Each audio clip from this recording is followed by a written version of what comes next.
Welcome. You're listening to Parts and Charts, the IFS and Astrology podcast. I'm Chelsea Owens, an artist and licensed marriage and family therapist specializing in internal family systems, and one of my spiritual gifts is the ability to balance depth and fun. And I'm KP Kaszabowski, a poet, filmmaker, and astrologer who seeks pathways to fully loving myself and others, and the language for what is happening underneath the surface. Together, we explore how inner parts and planetary archetypes speak to one another. Whether you're new to IFS or astrology or deep in your own integration practice, we're glad you're here.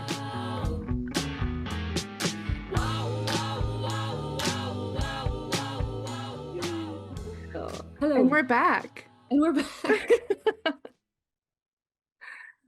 All right. So today we are focusing on the concept of woundedness.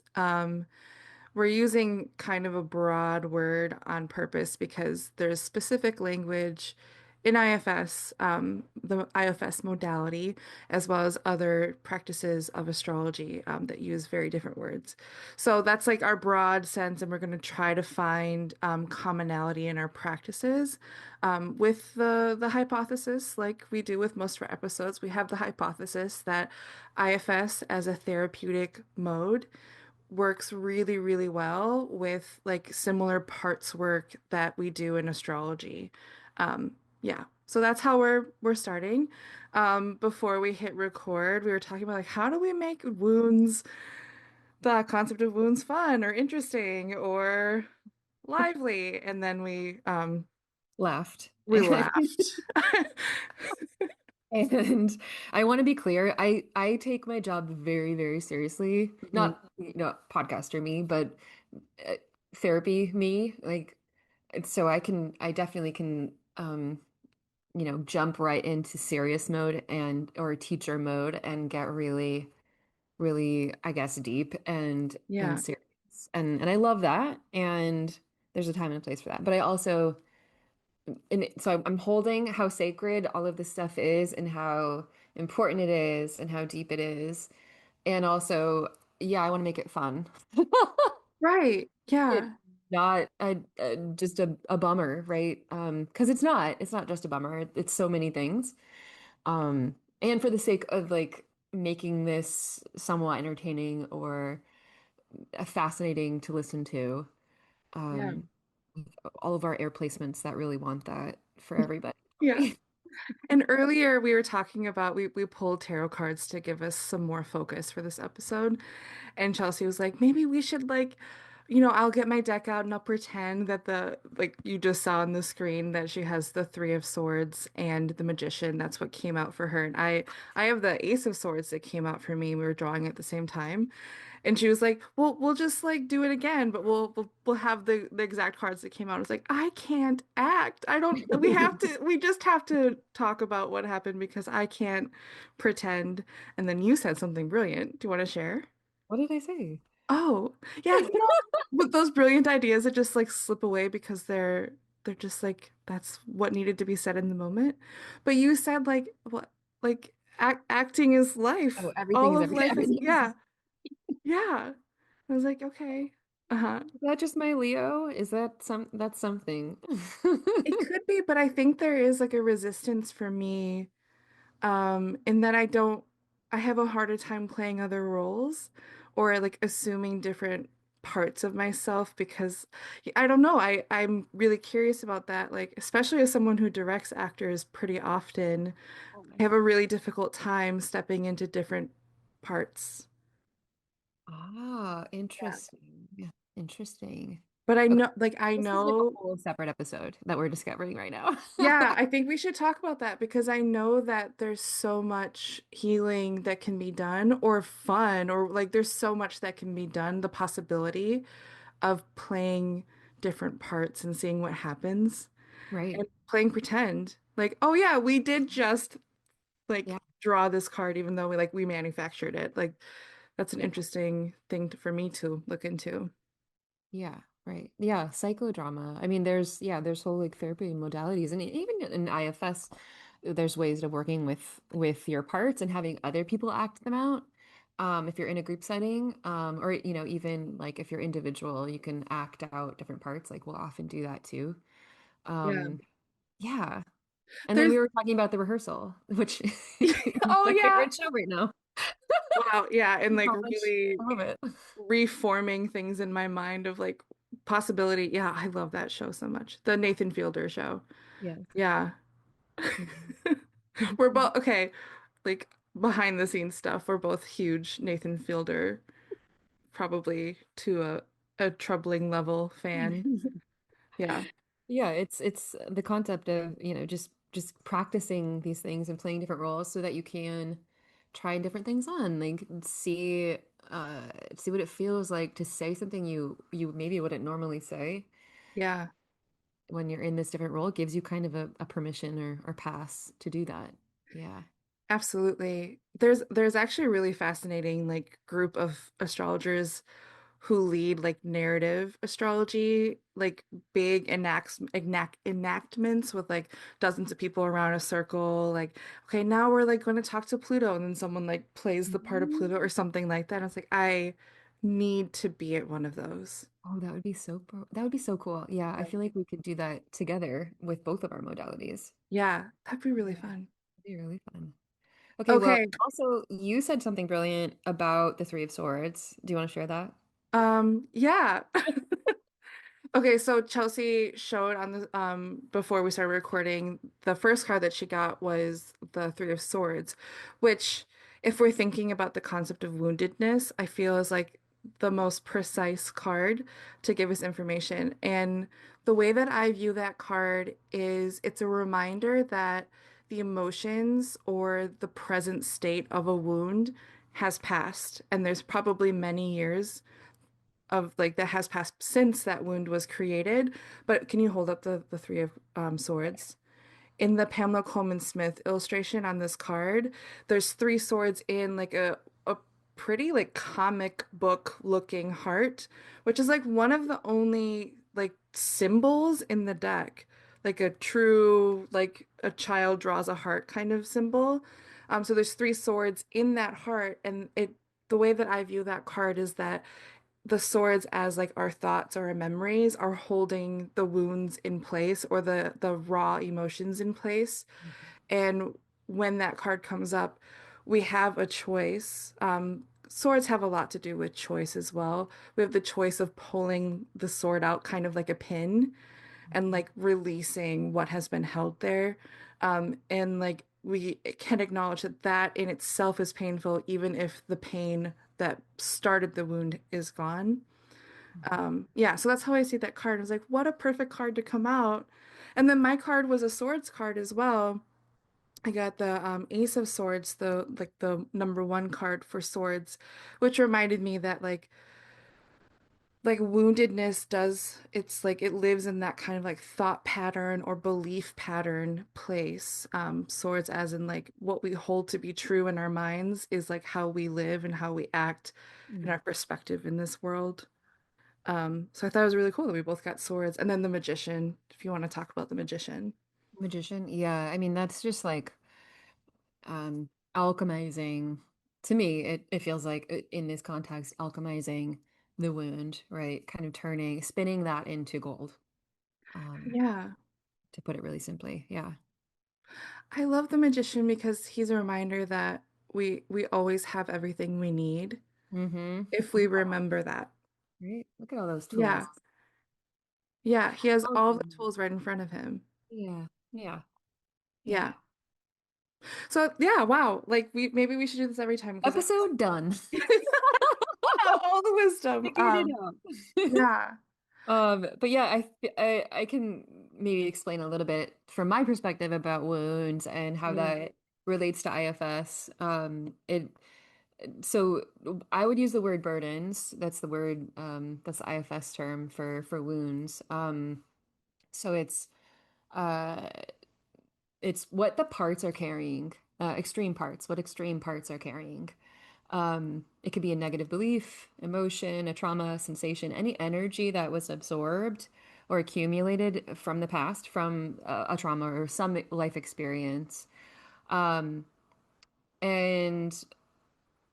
which is to relate it to the Three of Swords. Yeah, it feels like, okay, the part, I'm imagining that like a part kind of maybe in the heart space, right?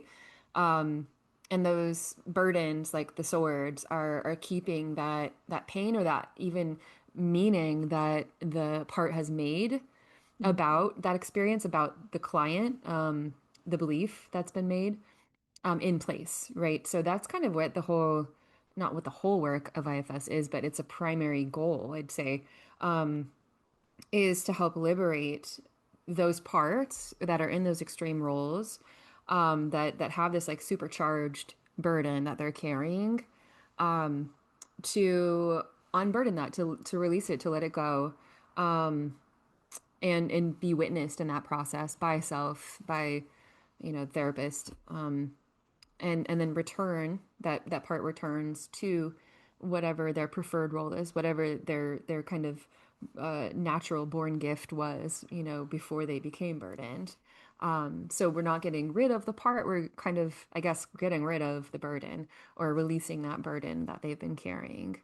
Yeah.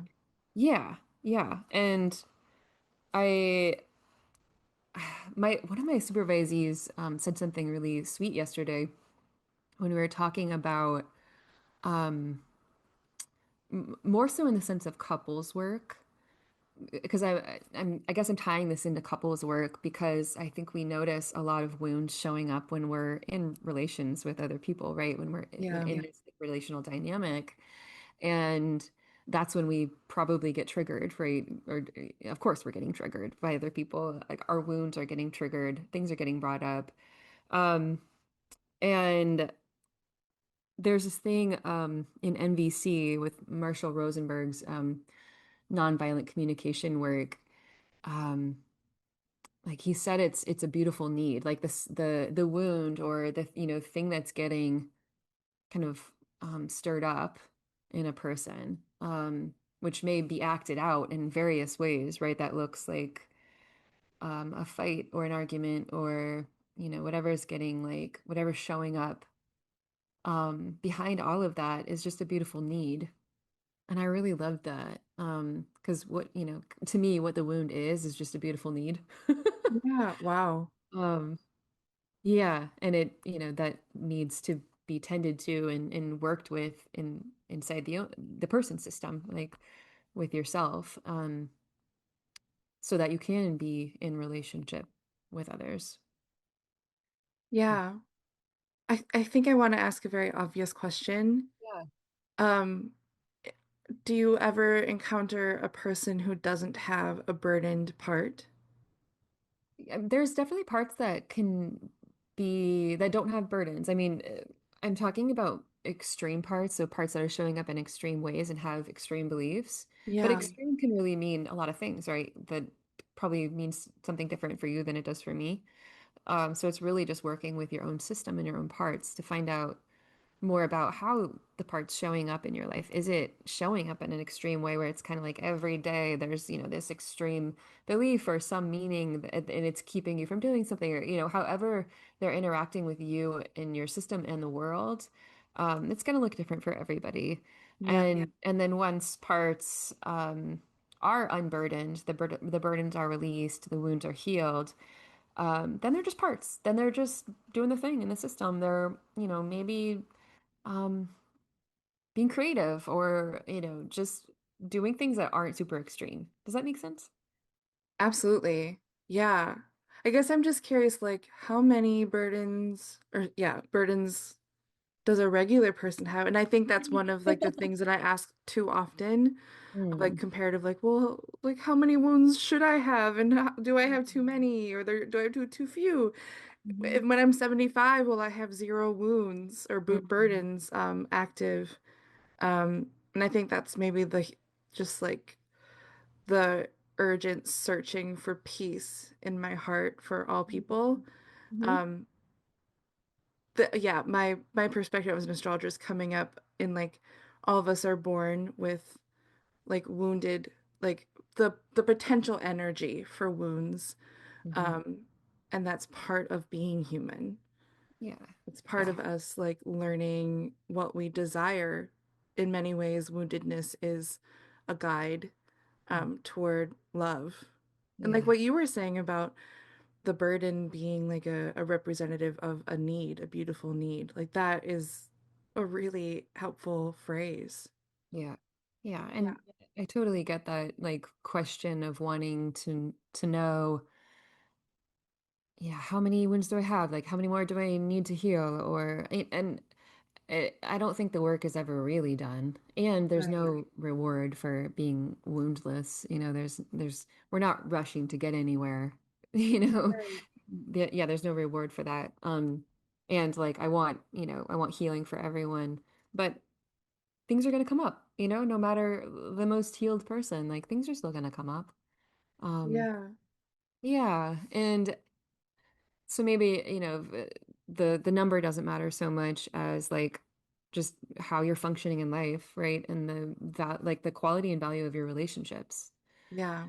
and how you feel about yourself. And I think it's Gabor Mate had a quote. I think it was like, um, you don't see the wounds, you see the scars, something like Yeah. that. So you don't necessarily see the wound of like the 3-year-old part or 4-year-old part.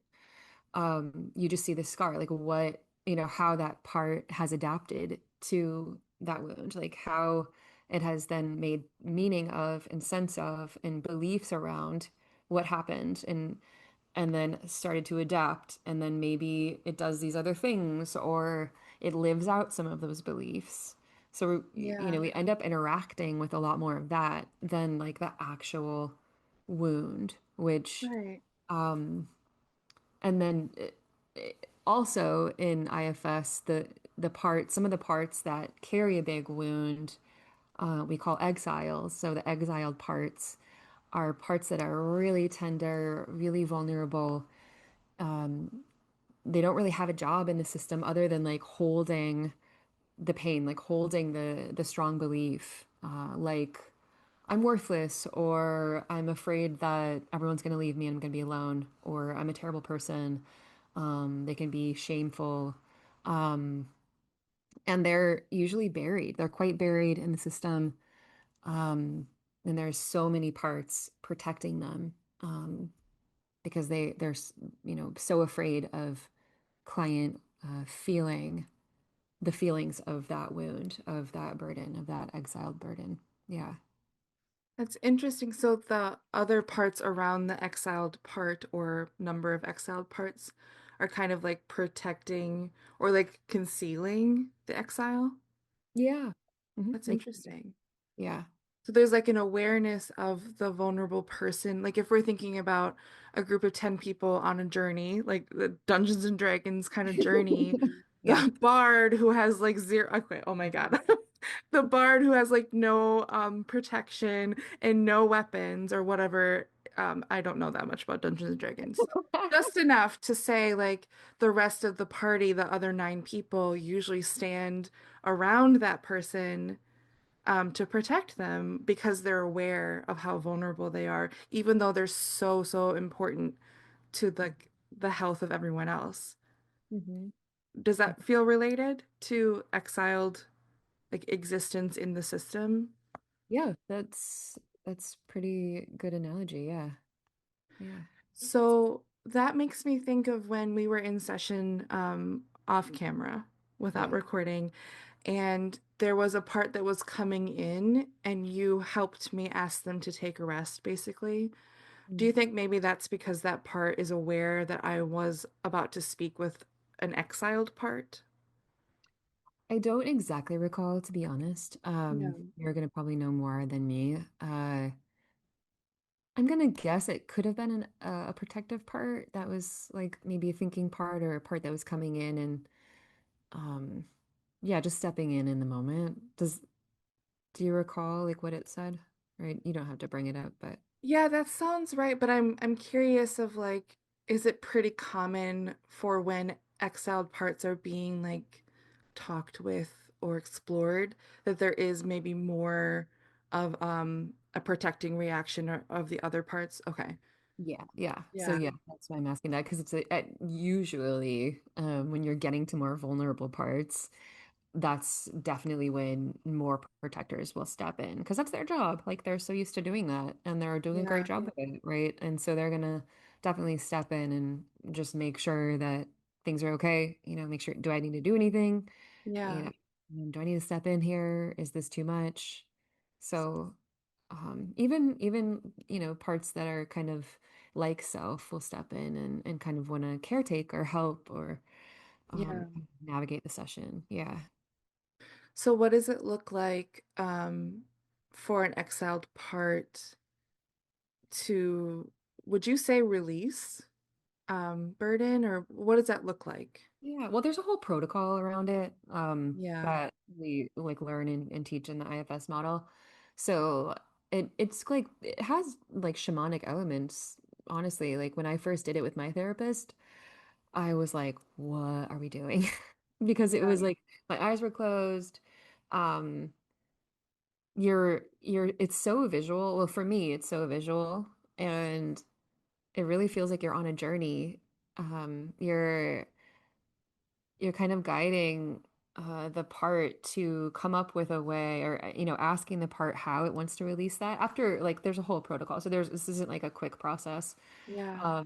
There's many steps involved and there's a lot of witnessing and understanding what the burden is and having the part like really tell you and so that you really get like what it's been carrying and what that meaning is, what the moral meaning is that they've been carrying and like really believing about the client.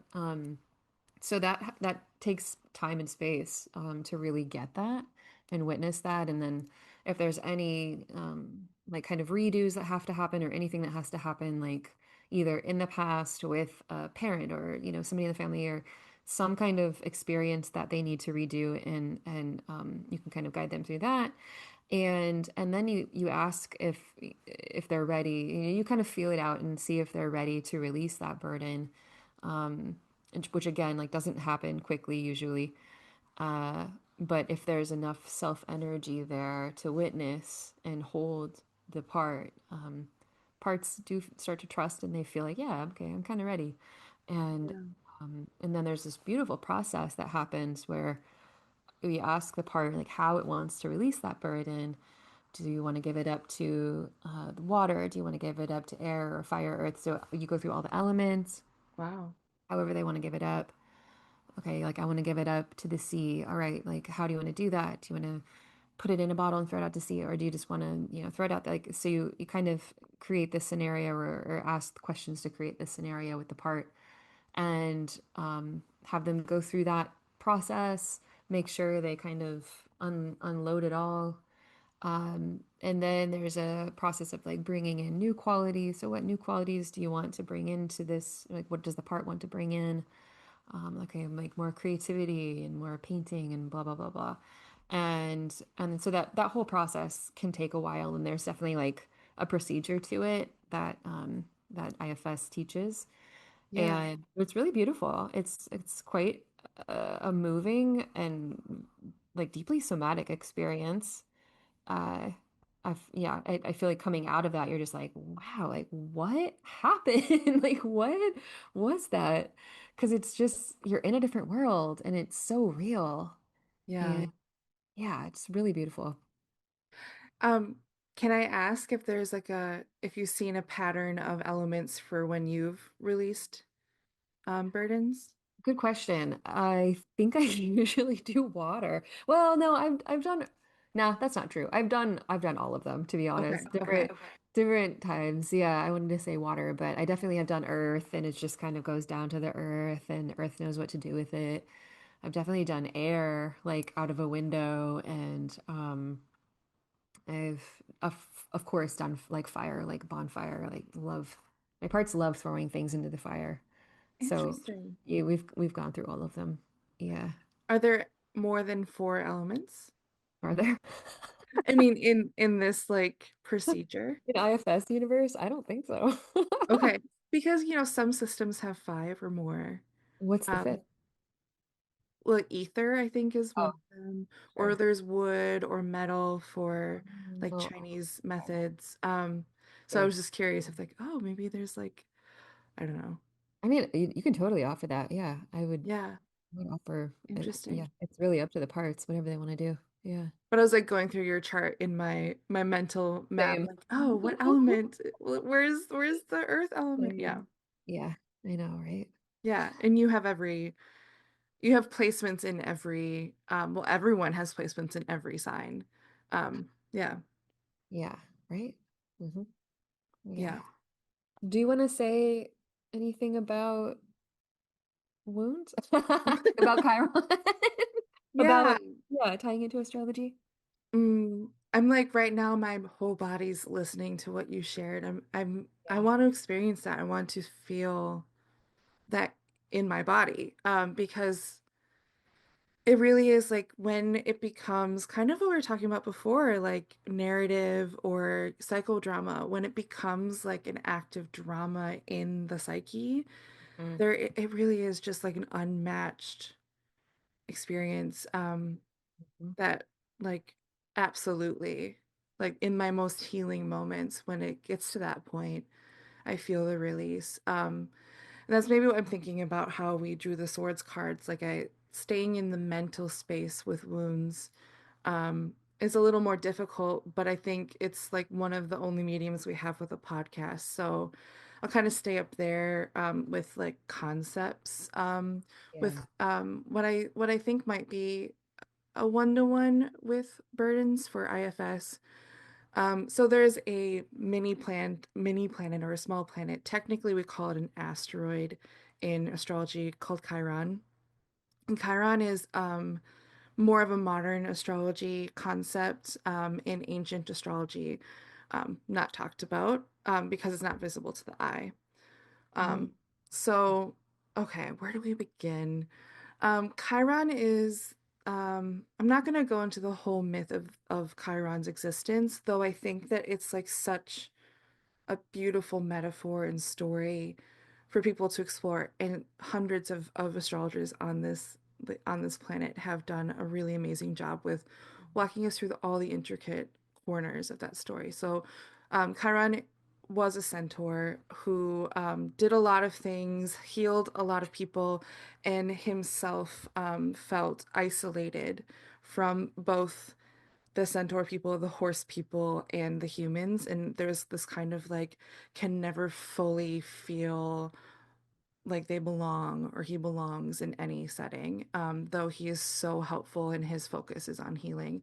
And part of the lesson or the thing that we can go into with Chiron energy is that we begin with our wounds, and those wounds, the more that we get to know them, explore them, and act with them, um, they offer us a way to heal ourselves and even more so heal other people with similar wounds or not similar wounds, but it's a pretty helpful thing in the darker or sadder moments to hold on to, at least for me, that like this wound that I carry, whatever words you what I want to use for it, it does make me more deeply empathetic or deeply I feel more able to love and understand people who have a similarly shaped like wound.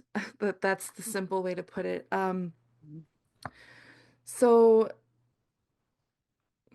before this episode, I was thinking like it may not be helpful to say some of the more commonly used phrases for like working with Chiron, because it usually is like, I mean, it may not be helpful in that I feel like the way Chiron is talked about can like really gloss over the reality of the symptoms, the experience of woundedness.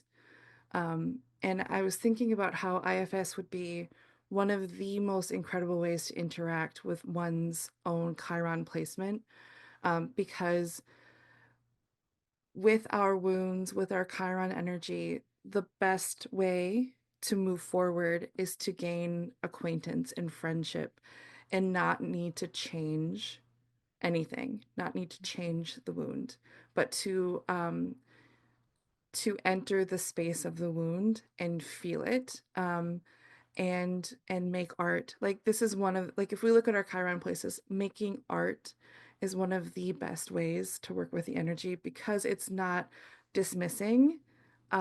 It's creating, like obviously art. Um, yeah. The other thing I was thinking about is you brought up like triggering in relationships. What I've noticed in my clients in my personal life and my friends, there's both the Chiron in your birth chart, so like the snapshot of the sky, the moment that you take your first breath, and that placement can give you a lot of information in a number of ways. One of the most potent ways I see in a birth chart is if Chiron is aspecting or like having a conversation with another planet in the chart. So, for example, if someone has a Chiron that's like right next to their moon, so we call that a conjunction, there may be a lot of woundedness or information about one's woundedness with moon energy. And moon energy is expansive, but some of the keywords are like safety, security, how our body feels. It's not necessarily our vitality, but is how it's our wellness in our body. Um, a lot of people talk, or a lot of astrologers talk about the moon being connected to our mother's energy or how we felt nurtured by our mother, if we want to be like a literal relational kind of interpretation. So, thinking of like a Chiron being right next to the wound may look really close to the mother wound, a concept that's talked about as like everyone having, but obviously very personal and uniquely shaped. Um, so thinking about how Chiron is reacting, or not reacting, interacting with other placements can give you a lot of information. But I want to repeat that if you see your Chiron is like in a tense relationship with Jupiter and a positive relationship with Venus and like a conjunction with the moon or something like that, that's just information that can help you with making acquaintance. And it's in the conversations or in the open-minded curiosity, like soft, gentle approach to Chiron and his relationships in your chart that will actually help you see Chiron best. So you can type Chiron in the eighth house conjunct Pluto into Google and get really, really helpful key terms that can help you explore them and maybe like journal on those key terms. Mhm. But Chiron is such an embodied and experiential placement, just as our wounds are in our lifetime. Um, I think about how Venus in our birth chart is like one of the more obvious energies because Venus is the planet of values and appreciation, and those parts of us are usually more on display. And we get to experience other people's Venus parts more commonly because there's less shame around them, typically, unless Venus maybe is talking to Chiron, or maybe Venus is talking to Pluto or Saturn, and maybe there's a little bit more shame involved. So that's kind of a segue. The I other thing think, I was thinking about, oh, go ahead. sorry, I have so many Yeah, questions. Is it okay? yeah. Well, Chiron's close to my Venus, is that right? Isn't that Hmm. right? Hmm. Yeah, because that just made me wonder more about what you were just saying. Oh, And yeah. um and maybe you could if you want to explain more about that, you can. But I am also curious if there could be protective or protector parts close to Chiron in our charts. Like since we know that protectors mostly are their job is to protect the Yeah. vulnerabilities, right? The exiles and the wounds. That I wonder if like in a chart there's Chiron and maybe close by there would be parts that show up as protectors. What do you think? I think that's a really, yeah, that would be an important path for us to take, like in exploring this. I think Chiron's going to be a really important part of connecting IFS and astrology. Yeah. Your question makes me think of like, yeah, maybe there. the planets that are really close technically in the sky, so like in the same zodiac sign maybe, would be protectors. Or if like Chiron's in an air sign, may oh, let's say Chiron's in Mercury or in Gemini, sorry. Um, Gemini is ruled by the planet Mercury, so maybe Mercury, wherever Mercury is in the chart, Mhm. would be a protector or in some way a supporter of Chiron's energy because Chiron would be ruled by Mercury. In rule, we use the verb rule on purpose. There's like, it's an ancient tradition. I'm not using that word loosely. If I were to choose a verb, rulership changes with the personality of the planet. So, like Mercury to me, the verb would be like checks out or looks into or like just Okay. keeps an eye on Chiron, where if maybe the ruling planet is Jupiter, is like Jupiter is like helping make sense of the world for Chiron. Like it's more, it really does like every element shifts the energy. And Chiron being in different zodiac signs also shifts the energy of the wounds. I wouldn't necessarily say that the wounds are like for that group of people who are born in those few years when Chiron's in Aries or something like that, like he Right. is now actually. That their wounds are going to be like warrior wounds, like Aries energy. It doesn't necessarily show up one to one like that. Mhm. Um, but that's a really interesting question. Yeah. On maybe in the chart we can find our supporters. Yeah. Well, yeah, when you were talking about the closeness to the moon and like how that could produce some mother wounds, I'm like Yeah. curious. Yeah, I'm like, okay, so there could be parts around, I don't know, that would adapt or have some meaning around um yeah, relationship with mother and Yeah. how that gets kind of acted out in some ways. But I also just wanted to circle back Yeah. to I guess just the concept that and you can this is my understanding, so correct me if I'm wrong, but the way that wherever Chiron is placed, you said that there's a way that however that wound shows up for you that you feel like you can relate to other people who have a similar wound or like similar placement. Is that right? Yeah, that's how Criticism. Chiron is talked about often. Okay. And I'm like, I want to keep a really wide skepticism around that because that's a Okay. pretty bold statement, Yeah. right? Well, Yeah. like, would you say that could look like trauma bonding? I mean, that's kind of what I mean. Like, it could look like I'm saying you have to have a certain wound in order to love or understand someone. And I don't mean that at all. But I Right. think there is truth in that, like, when you meet someone who has a similarly shaped wound, there is this really soothing energy to being around them and like sharing. And Hmm. like you can't heal from it together, right? Or like it doesn't make it better. Yeah. But it in so many ways it feels really good to know you're not alone. And Yeah. that's the To be like witnessed. And yeah, the witnessing. yeah. Yeah. Okay. That makes, Yeah. yeah. Yeah. And I also want to be careful with those kind of statements because there are like some really important wisdom leaders in our world, living or not living anymore, who they had really, really hard childhoods. And then people say, oh, you must have a hard childhood in order to be an incredible poet or an incredible monk or something like that. And I don't think that's necessarily true, but I think I'm curious about that Mm-hmm. a lot. And that reminds me of the Chiron energy. It's like Mm. no one would ever wish a Yeah. wound on someone, but the wounds do um, adjust how we exist in this world. 100%. Yeah. Yeah. So And it's a it's like tender what you topic. do with this, you know? Right. It's Yeah. like the tools and, what you make of it, right? Yeah. And I know that there's a lot of like privilege and resources involved in all of that, right? Yes.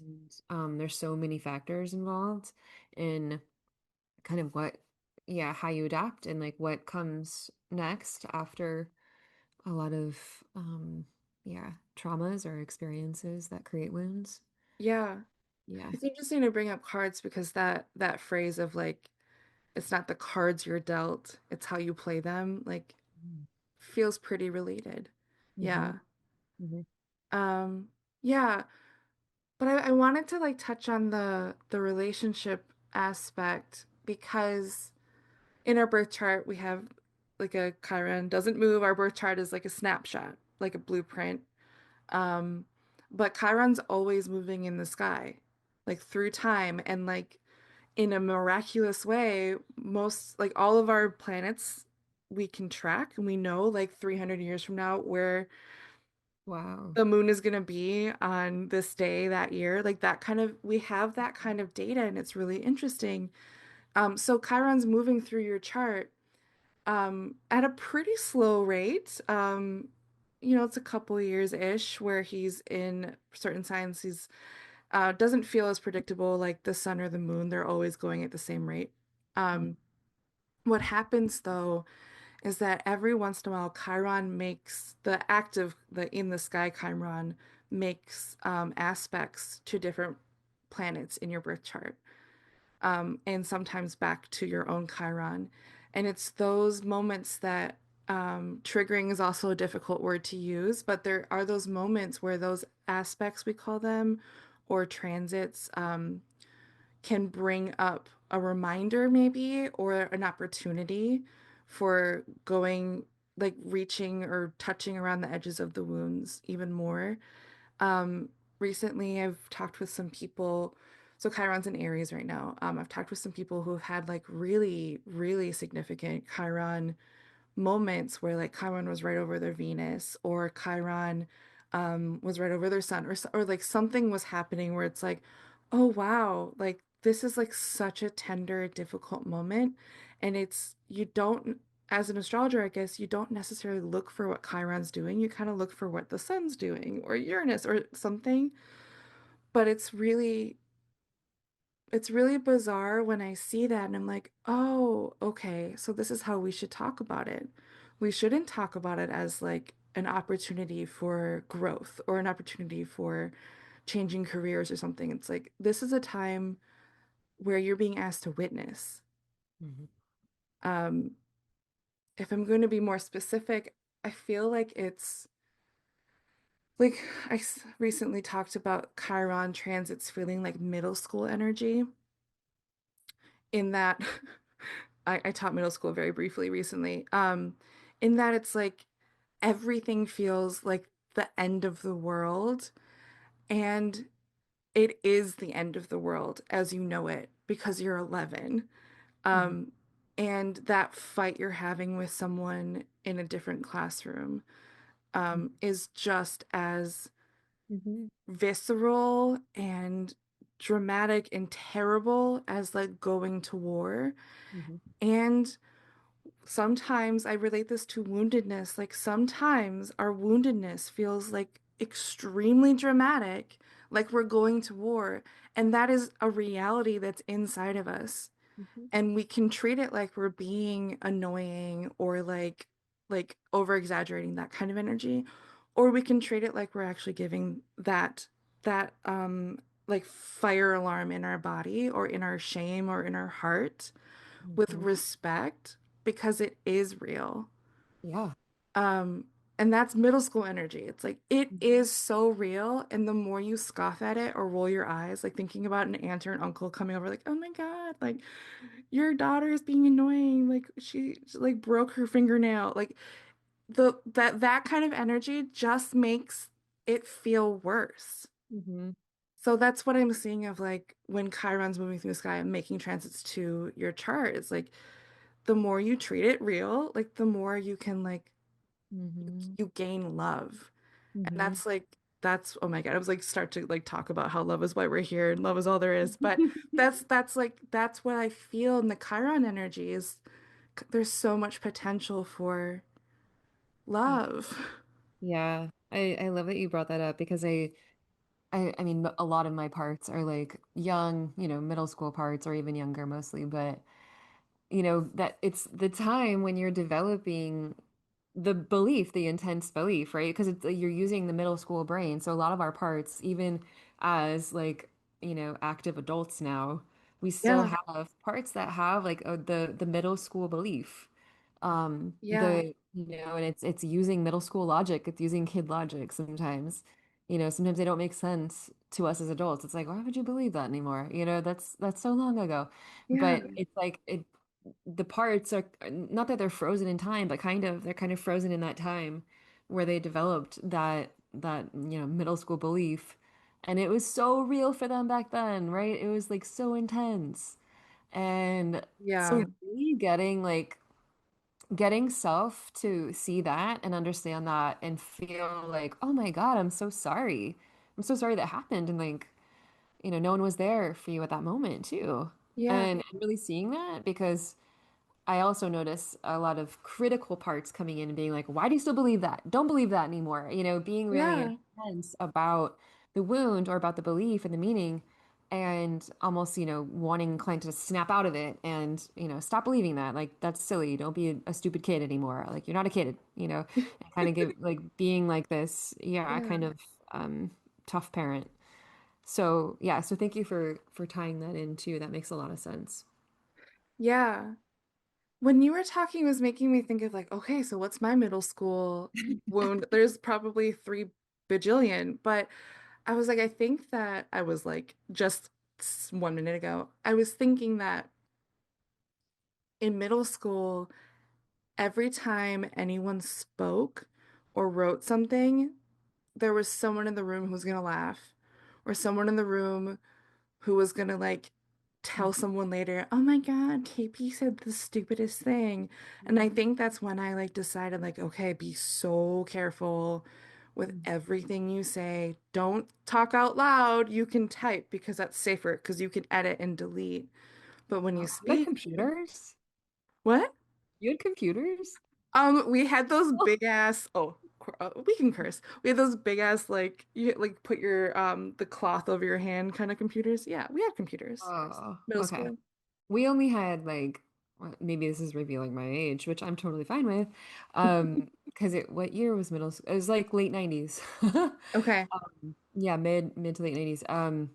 It was like that we would only go to computer at the computer room. Like we had only a room that had Yeah. computers in it. When we go to Yeah. computer class, like I don't even know if it was once a week. And there was like the huge, what do they even call it? Like the computer that has like the keyboard attached to it, but it like Yeah. comes up. You know what I mean? Um, Dang, and all we did was like play Oregon Trail. Like that was all we did on Oh my computer. God. I But love that game. I could I reminisce I about I was in middle school in 2001 and we that. had a computer lab. Yeah. I think I got a personal computer at my house like with my family. Mhm. I mean, we shared one like when I was 13, maybe. Yeah, same. Yeah. So it was like that weird time where like, oh, what can we can send email? I'm only a Yeah. child. Like that. I remember that like I'm a child. Who would I have to email? Totally. Yeah. Yeah. But I relate to what you were saying so much. Like I definitely have middle school beliefs and around speaking in front of class for sure. Like I was Yeah. terrified of giving an oral book report. I remember like I knew it all. Like I was so smart, but getting up in front of the class was like terrifying. And then having Yeah. to memorize something and like report this information. I like played sick for like a week because I didn't want to do it and I was so terrified. And then I think finally my hack was I took out my contacts. I didn't wear glasses and I didn't wear contacts. So I could like barely like everything was like blurry and I could barely see the class Ooh. That's for really some reason. smart. I know, I was super adaptive. It was like seventh grade probably. And I got through it and I was like, "Oh my God, that was it was so intense, but it really did feel like the worst thing, right?" And Yeah. yeah. Yeah. So speaking in front of class, getting something wrong, fumbling over words, um, being perceived as, not knowing something or Yeah. smart. Yeah, that's terrifying at that time. It's Yeah. terrifying now. It still is. But here we are on a podcast speaking Yeah. for But I think my soul wants to bring that up now because like in the past year, I've really witnessed that part of me or the maybe a couple parts of me that are like like like chest air out, like so frightened of Hmm. saying the wrong thing or saying something offensive without considering all the angles first. And that takes so much mental energy to make sure I'm not Yeah. offending someone. And I'm not saying in the way like, oh, women are so sensitive. Like I don't know what to say around them. I'm like it's something I really pride myself on and like being considerate of all people in the room. Um, Maybe that's a whole other topic of like consideration because Yeah. um all the Uh, mental work that goes into that. But yeah. yeah, Chiron energy is like it's ripe for exploration because of that. Because I think if we're going to go back to how astrologers talk about Chiron, typically, which is like your core wound, is how you can then help other people, Yes. Hmm. right? And like I again, I'm skeptical of that like pretty boiled down syllogism. Is that the word? Ooh, Ooh, good word. I haven't read that word in so many years. Uh, I also lost my train of thought because of that word. What was I saying? well, I think you probably have talked about that with me in a reading before. If you want to use me as an example, where my Chiron is and how that relates to my work. Do you want to talk about it? Yeah, Yeah. Yeah, how about completely. you cue it up? Cue it up. Well, so okay, now am I getting this right? My Chiron is very close to Venus. Yeah, can yeah, we would consider it conjunct. I think it's about 2 degrees away, but so that's still conjunct. Cool. And it's in the 11th house. Yeah, yeah.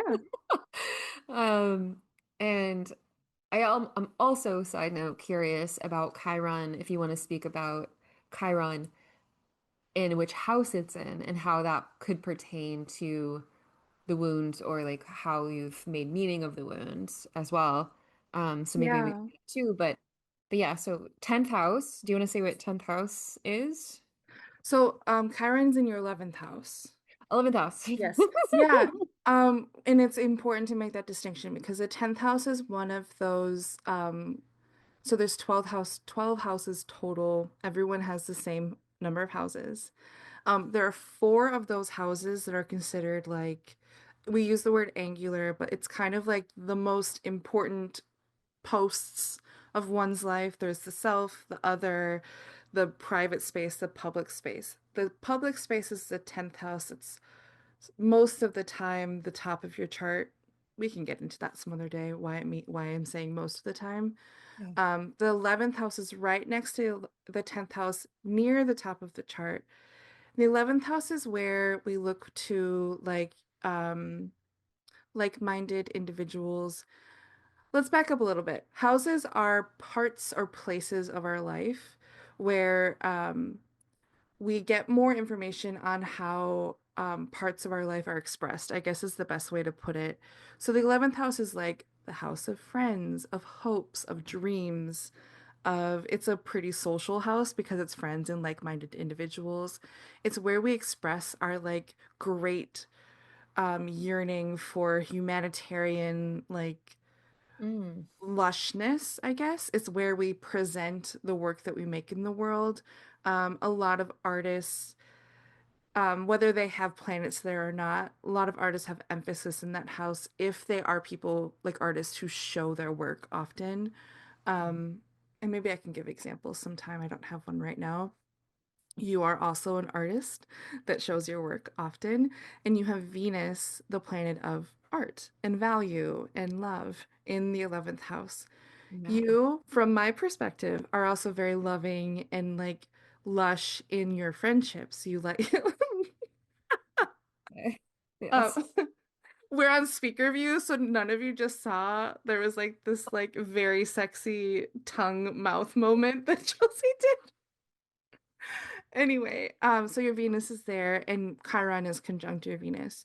I don't have your chart queued up right now, but I do know that both your Venus and Chiron in Gemini in the 11th house are trining, so it's a positive connection Positive is a loaded term, but I mean like there's a fruitful connection, I guess, with your Jupiter and Aquarius in your seventh house. Oh, So, as your astrologer, my questions in that moment, if I remember, were um, do you feel a woundedness connected to your values or your ability to receive and give love in a like a friendship way, possibly? But the question was so connected to your bonded relationships or your like love relationships because there was this conversation being had between Chiron, Venus, and Jupiter in the seventh house of partnership. oh, So okay. then my question was like, do you feel like there's a woundedness or a connection between how you value yourself or how you feel valued and also generosity and expansion energy in relationships, like bonded relationships? Mm-hmm. So, as an astrologer, I think it's really important that when I'm talking about Chiron energy, it's questions, Mm-hmm. right? Like what I said earlier, it's like Chiron gives us a little bit like a clue or a path, like the placement and energy conversations in the chart. But Chiron energy is only fruitful if it's an open, curious, questioning kind of space. Okay. So that's Yeah. that. If I remember our session, it was just like, let's open that up and see Yeah. how it may be connected to maybe something that's happening in your life now, or 10 years ago, or 20 years ago, that kind of thing. Mm-hmm. And like, is there a pattern you're seeing Mm-hmm. where Yeah. maybe you hadn't seen the connection between X, Y, and Z? Is Mm-hmm. there a connection between them? Maybe not. Yeah. I remember that. Yeah, we did find a lot of connections and it all made a lot of sense. Yeah. And we talked about the middle school energy. For sure. Yeah. Yeah. Hmm. Yeah, and giving and receiving in relationships. And also like what I'm now doing, in my work, like as far as being a therapist and essentially like helping, not just women, but everybody, um, not just in relationships either, but just, with healing, with parts, with themselves, with Yeah. wound. Yeah. Another element about your chart specifically that may be interesting for listeners is that your Chiron being in Gemini, ruled by Mercury, is in your first house. And that tells me something that I want to ask as a question.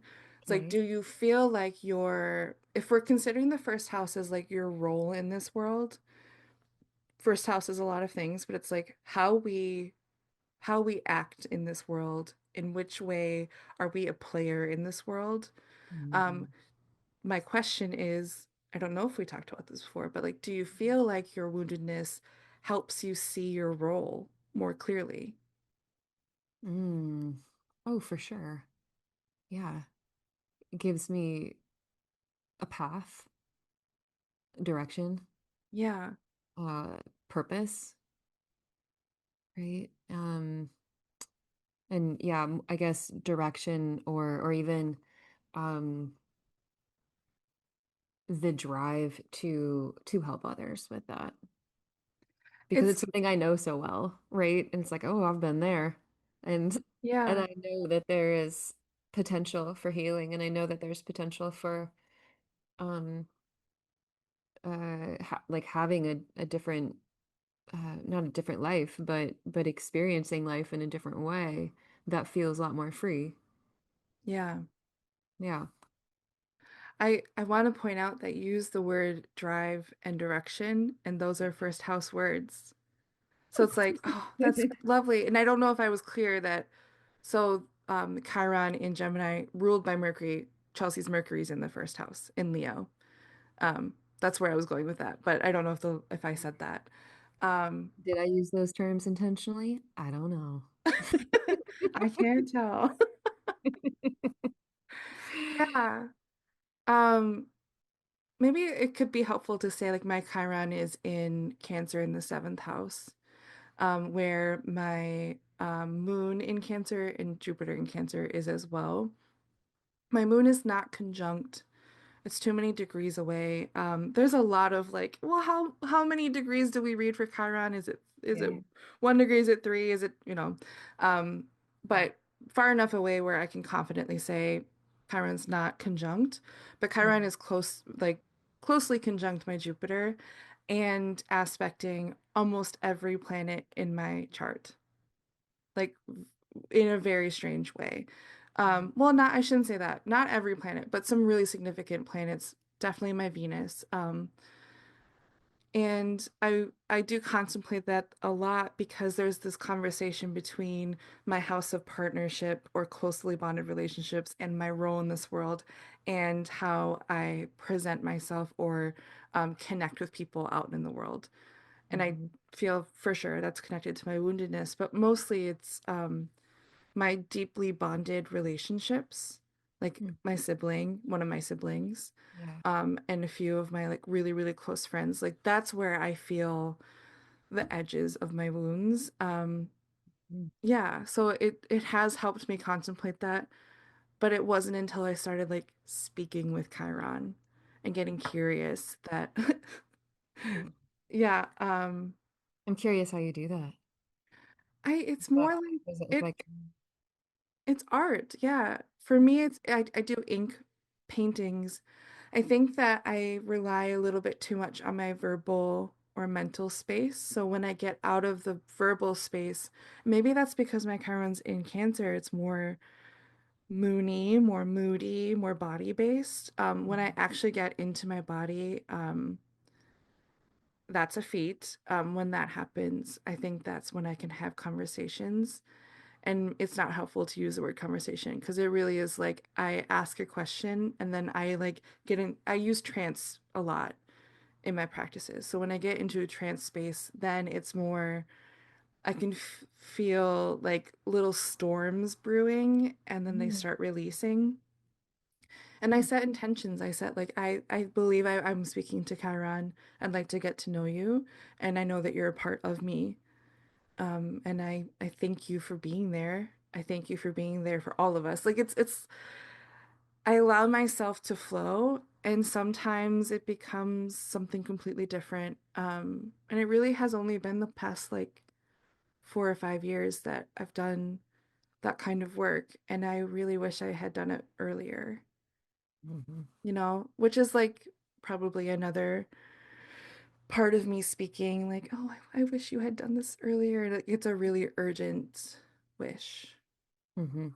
Yeah. Mm. Yeah, I get that. Yeah. Yeah.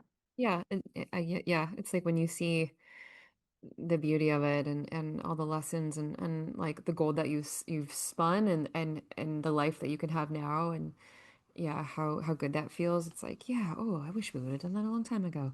Yeah. And yeah, you are exactly where you need to be and you're right on time. Right. Yeah. And reminding oneself, it's like the word perfect literally means whole.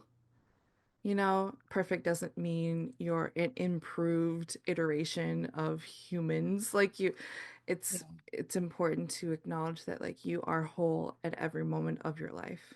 Yeah, Yeah. for sure. Yeah. I love that prompt and maybe like for something to take away for maybe for people to kind of put this practice um to take it home with them and try it out. It could be a nice prompt or way to try to connect with Chiron and yeah, getting into trance or making art from that and just seeing what comes up. I'm gonna try that. Yeah, I wonder if your Chiron being in an air sign also is supported by more conversation. Perhaps, Yeah. perhaps. So, yeah, if we're like thinking about prompts for people who may be listening, it's like, what element is your Chiron in? Is it fire, earth, water, Mm. air? And maybe that's the way you can approach creating a relationship with him. Like, if you want to view, this is how I view parts work is like you are speaking to beings Mhm. though they may not have a body and Mhm. they're inside of you, they're a part of you, right? So it's Mhm. like you're having a conversation with him if you have a Chiron and air sign, or maybe like you go to the water Like Mm-hmm. be as literal as possible. Here's your prompt. Be as little literal as possible. What element is your Chiron in? Use that element to get to know him because he is you. Mm-hmm. Mm-hmm. I kind of want to talk about the different places in the houses in the chart, but that's a lot.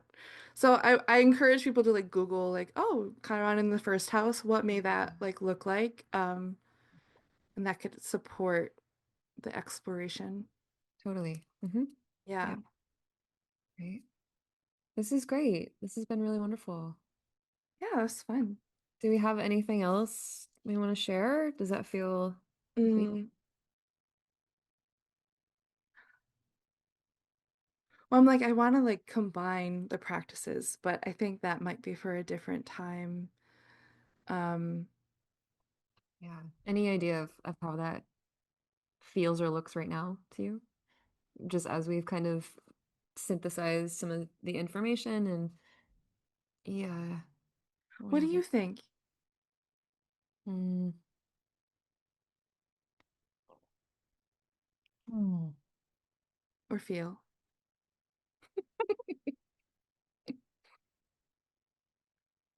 Hmm.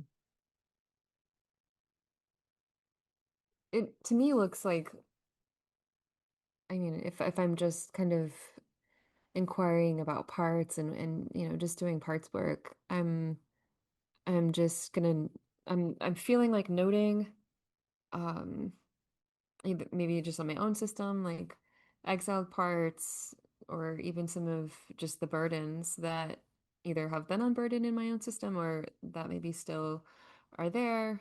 And I'm just kind of like maybe intellectually linking um the connection to, okay, what, is this in a specific house?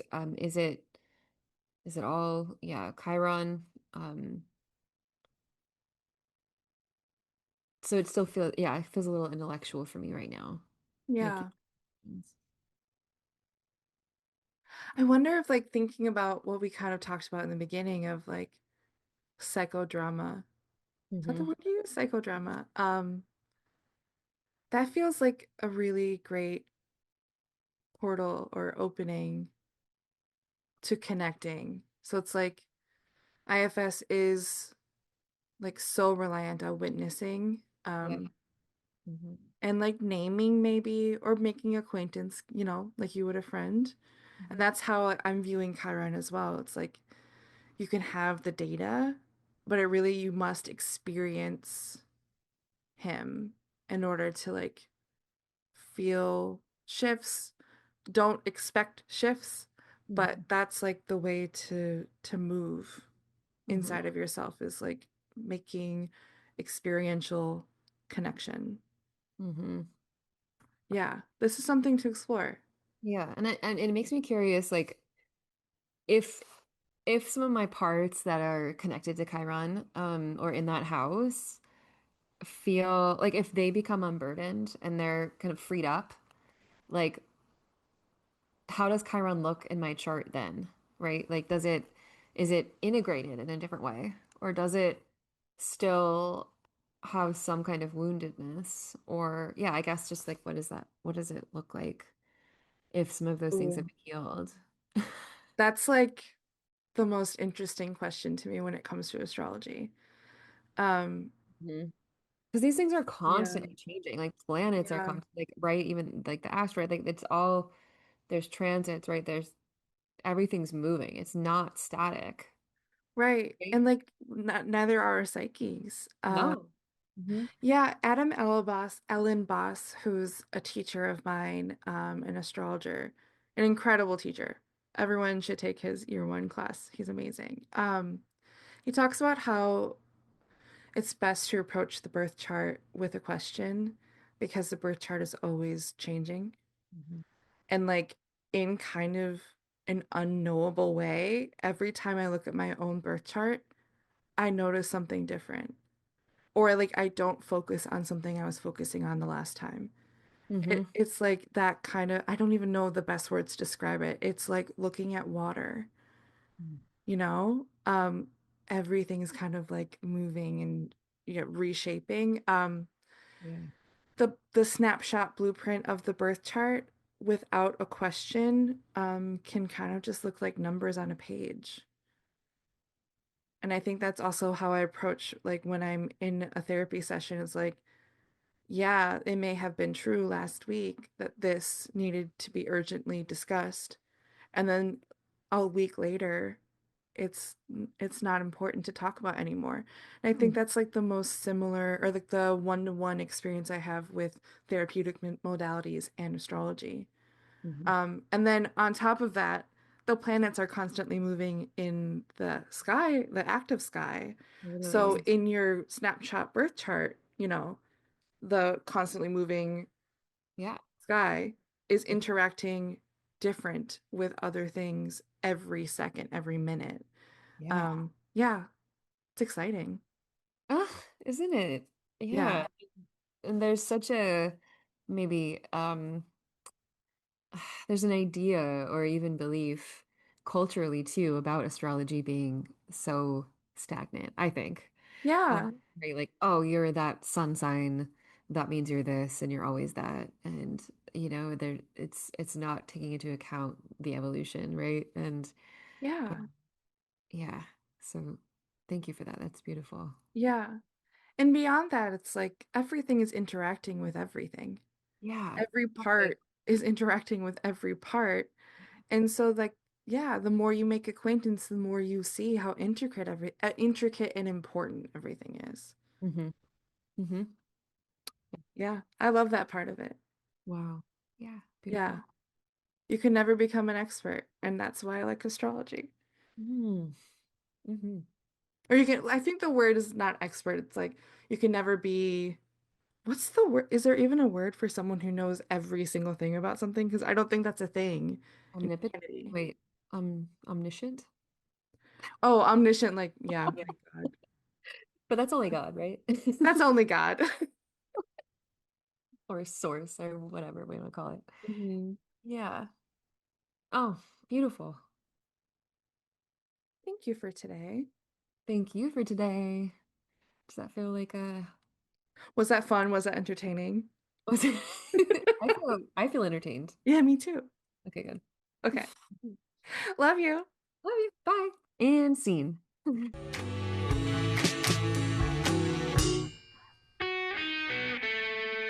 Thank you for joining us for Parts and Charts, the IFS and Astrology podcast. If something sparked insight or resonated with you, we'd love to hear from you. No, really, we're here to make friends. Reach out to us. Leave a comment, subscribe, and if you feel called, share this episode with someone you care about. Or if you want to work with us one-on-one and go deeper with this work, check the link in the show notes for how to find us. Until next time, may all of you feel a part of the family.